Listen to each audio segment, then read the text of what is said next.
त्र्यंबकेश्वरमध्ये एका साधूचीच हत्या करण्यात आली आहे, तेही किरकोळ वादातून।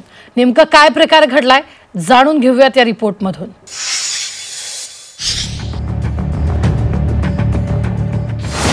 साधूच्या हत्येनं त्र्यंबकेश्वर हादरलं। अज्ञात तरुणाच्या मारहाणी साधूचा मृत्यू। दारूमुळे शहरात गुन्हेगारी वाढल्याचा आखाडा परिषदेचा आरोप। शैवनगरी त्र्यंबकेश्वरमध्ये साधूच्या हत्येनं खळबळ उडाली आहे। त्र्यंबकेश्वर शहराच्या बाहेरील स्वामी समर्थ केंद्राकडे जाणाऱ्या रस्त्यावर मध्यरात्री ही घटना घडली। त्याचं सीसीटीव्ही फुटेजही समोर आलंय। यात एक तरुण एका 52 वर्षीय साधूसोबत वाद घालताना दिसतोय। त्यानंतर या तरुणानं साधूला मारहाण केली, ज्यात या साधूचा जागीच मृत्यू झाला। सकाळी रस्त्यावर पोलिसांना साधूचा मृतदेह मिळाला। सुरुवातीला त्र्यंबकेश्वर पोलिसांनी आकस्मिक मृत्यूची नोंद करत मृतदेह शवविच्छेदनासाठी जिल्हा रुग्णालयात पाठवला।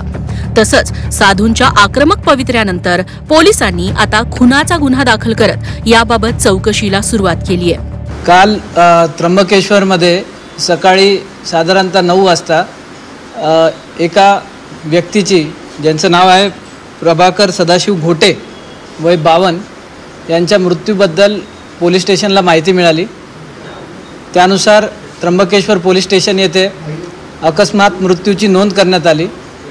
त्या तपासादरम्यान हे निदर्शनास आले आहे की सदर व्यक्तीला एका अज्ञात व्यक्तीने बुक्क्यांनी मारहाण करून त्यामध्ये त्यांचा मृत्यू झाला आहे। त्यानुसार यावेळी आता आम्ही खुनाचा गुन्हा दाखल करून पुढील तपास करत आहोत। आरोपी निष्पन्न करून त्यांना लवकरात लवकर आम्ही अटक करणार आहोत। सुरुवातीला त्र्यंबकेश्वर पोलिसांनी या घटनेकडे दुर्लक्ष करत अकस्मात मृत्यूची नोंद केली। मात्र पोलिसांच्या या भूमिकेमुळे त्र्यंबकेश्वरमधील साधू आक्रमक झाले।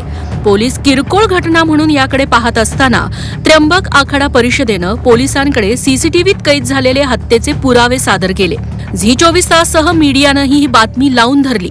अखेर आखाडा परिषदेच्या सचिवांनी पोलीस स्टेशनमध्ये ठिय्या मांडत थेट शहरातली सर्व दारूची दुकानं बंद करण्याची मागणी केली आहे। या निमित्ताने एक गोष्ट सांगू इच्छितो की त्र्यंबकेश्वरमध्ये पूर्णपणे दारूबंदी ही झालीच पाहिजे। ह्या दारूमुळे बरेचसे लोक व्यसनाधीन झालेली आणि त्यामुळे त्र्यंबकेश्वरमध्ये अलीकडच्या काळामध्ये बरेचसे असे छोटे मोठे गुन्हे घडतात। यात्रेकरू बेवर्तन बेशिस्त लोक वागतात। त्र्यंबकेश्वर सारख्या पवित्र भूमीत किरकोळ वादातून साधूला मारहाण होते, त्यात त्या साधूचा मृत्यू होतो आणि सुरुवातीला पोलीस याबाबत आकस्मिक मृत्यूची नोंद करतात। हे सगळंच गंभीर आहे। त्र्यंबकेश्वरमध्ये कायद्याचा धाक राहिला नाही का आणि पोलीसही गुन्ह्यांना गांभीर्यानं घेत नाहीत का, असा सवाल नागरिक विचारतायत। किमान आता तरी पोलीस गांभीर्याने या प्रकरणाचा तपास करून आरोपीचा छडा लावतील ही अपेक्षा। योगेश खरेसह ब्युरो रिपोर्ट, झी 24 तास, नाशिक।